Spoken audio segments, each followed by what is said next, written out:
17 century کی mid میں پہنچ کر ان دونوں امپائرز کا بلوچستان پر کنٹرول پھر کمزور پڑنے لگا۔ اس کا فائدہ اب بلوچوں نے اٹھایا اور اپنی خود مختار ریاست قائم کرنے کی کوششیں شروع کیں۔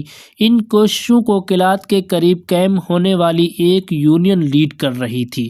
یہ بلوچ یونین بروہی کبھی لے کر سردار میر احمد کی قیادت میں 166 میں قائم ہو گئی۔ اس وقت ہندوستان پر آخری طاقتور مغل شہنشاہ اورنگزیب عالمگیر کی حکومت تھی۔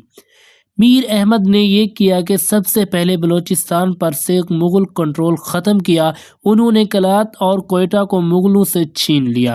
پھر رفتہ رفتہ دیگر آزاد بلوچ یونینز پٹھانوں اور جٹوں کو بھی اپنے کنٹرول میں لے لیا۔ انہوں نے کلات کو اپنا دارالحکومت بنایا، کیپٹل بنایا اور یہاں سے باقی بلوچستان پر وہ حکومت کرنے لگے۔ مغل شہنشاہ اورنگزیب اس وقت ہندوستان کے دیگر علاقوں میں مراٹھوں اور دوسرے باغیوں سے لڑ رہے تھے۔ بلوچستان جیسے دور دراز علاقے پر توجہ دینے کے لیے انہیں فرصت نہیں تھی۔ اب بلوچوں کے سامنے واحد رائے 1698 میں بلوچوں میں ایرانیوں کو بھی پھر صفوی امپائر کو بھی ایک فیصلہ کن شکست دے کر موجودہ پاکستانی بلوچستان سے نکال بحر کیا۔ اب یہ علاقہ مکمل طور پر ریاست کلات کے زیر اثر آ گیا، یعنی ریاست کلات بلوچوں کی سب سے بڑی سیاسی طاقت کے طور پر اسٹیبلش ہو گئی۔ بلوچوں کے ایرانی امپائر کے خلاف فتح ہندوستان کے مغل امپائر کے لیے بڑی اہم خبر تھی۔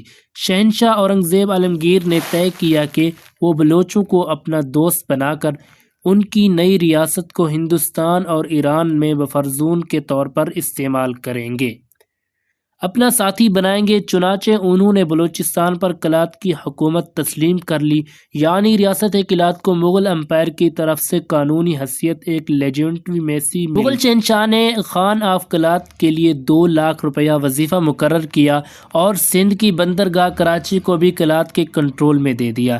تجارت کے لیے اس کے بعد اگلی 1 صدی بلوچ ریاست کے عروج کا دور ثابت ہوئی۔ اس دور میں بلوچوں کی سب سے کامیاب حکمران نصیر خان اول تھے۔ انہوں نے 1748 سے 1794 تک تقریباً 46 عرصے تک حکومت کی۔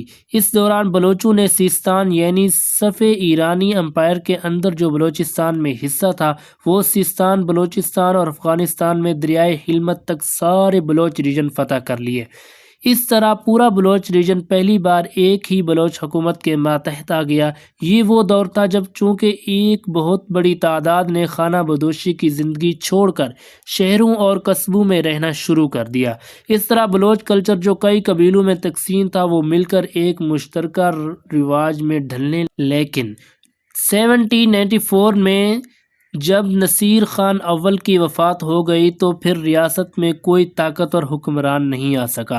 بلوچوں میں سول وار شروع ہو گئی، یعنی اپنے دور کی دیگر امپائرز کی طرح مغل اور پرشینز کی طرح یہ بھی سوال کا شکار ہو گئی۔ یہ ریاست اپنا ایک بڑا علاقہ اور غافتوں کی وجہ سے کھو چکی تھی۔ ایرانی اور افغان بلوچستان کے علاقے خود مختار ہو چکے تھے۔ کراچی پر سندھ کے تالپور حکمرانوں نے قبضہ کر لیا تھا اور اہم ترین بندرگاہ گوادر اس پر عمان نے قبضہ کر لیا تھا۔ انہوں نے چھین لی تھی۔ اس کا بیک گراؤنڈ یہ تھا کہ بلوچستان کے میر نصیر خان نے 1783 میں ایک جلا وطن عمانی شہزادے کی مالی مدد کے لیے گوادر کی سالانہ آمدنی اس کے لیے وقف کرتی تھی۔ خان آف کلات کی وفات کے بعد عمانی حکومت نے دعویٰ کر دیا کہ گوادر کی آمدنی دینے کا مطلب دراصل یہ تھا کہ یہ علاقہ، یہ بندرگاہ ہی ان کی ملکیت بن گیا ہے۔ عمانی فورسز نے گوادر کا کنٹرول سنبھال لیا، لیکن یہ سب تو ریاست کے اندرونی مسائل تھے۔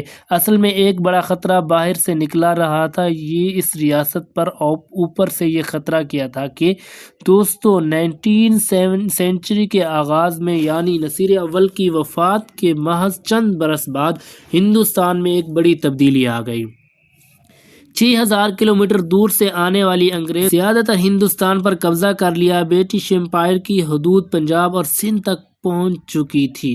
British East India company Hindustan کو دونوں ہاتھوں سے لوٹ رہی تھی، لیکن اس میں خطرہ یہ تھا انگریزوں کے لیے کہ کہیں سونے کی چڑیا کو سفید ریچھ انگریزوں سے چھین نہ لے، اور یہ سفید ریچھ بوس تھا۔ شہنشاہیت والا روس جس کے شہنشاہ زار کہلاتے تھے۔ روسی فوجیں سنٹرل ایشیا میں تیزی سے پیش قدمی کر رہی تھی، افغانستان کی طرف بڑھ رہی تھی۔ اس خطے سے ساتھیوں وہ ہندوستان پر بھی حملہ آور ہو سکتے تھے۔ کمپنی سرکار انگریز انہیں روکنا چاہتے تھے۔ اس کی کمپنی کی خواہش تھی کہ افغانستان کو رشین امپائر اور برٹش انڈیا کے درمیان ایک بفر زون بنا دیا جائے۔ اس کے لیے اس کی فوج کا افغانستان میں داخل ہونا بہت ضروری تھا۔ افغانوں کے اہم شہر قندھار کا راستہ بلوچستان یعنی کلات سے ہو کر گزرتا تھا۔ کلات پر اس وقت میر محراب خان ثانی کی حکومت تھی۔ اب یہ دیکھنا ہے کہ میر محراب خان ثانی نے ان کو راستہ دیا یا نہیں دیا، وہ پہنچے تو کس طرح پہنچے۔ یہ سب کچھ دیکھنے اور سننے کے لیے ہمارے ساتھ جڑے رہیں، اگلی قسط کا انتظار کریں۔ السلام علیکم ورحمۃ اللہ۔